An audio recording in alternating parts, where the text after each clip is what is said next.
బ్రతికేటటువంటి భాగ్యాన్ని మీరు పొందుకోండి మన రక్షకుడైనటువంటి యేసుక్రీస్తు వారు తెలియజేశారు. ఈ మానవ దేహంలో మనం ఎన్నాళ్ళు బ్రతుకుతామనేది మనకు తెలియదు. ఇంతలోనూ కనబడి అంతలోనే మాయమైపోయే ఆవిరి వంటి ఈ జీవితం కోసం మనిషి భూమి మీద ప్రయాసపడుతున్నాం. ఈ ప్రయాసతలోనే మనం చేస్తున్నటువంటి పాపములు అన్నీ కాదు. పక్కవారిని దోచుకోవాలన్న ఆలోచన, చెడు తలంపులు, మనసాక్షి లేనటువంటి బ్రతుకు ఈ అంత్య దినాల్లో ప్రపంచమే నాశనం అయిపోయేటటువంటి స్థితిలోనికి దిగజారిపోయింది.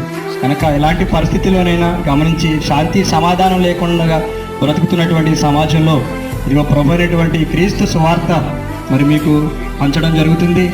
అది ఆ కరపత్రికలు కానీ ఆ బైబిల్లో ఉన్నటువంటి పరిశుద్ధమైనటువంటి వాక్యం కానీ ధ్యానించినట్లయితే మనం చనిపోయినా ఆయన ఎలాగైతే తిరిగి లేచారో ఆ విధంగా లేచేటటువంటి భాగ్యం మనకు అనుగ్రహిస్తున్నాడు. కనుక ఆయన అనుగ్రహించేటటువంటి కృపాసువార్తను మీరు అంగీకరించి ఆయన స్వరక్షకుడిగా మీరు క్రీస్తుని అంగీకరించగలిగినట్లయితే క్రీస్తు ద్వారా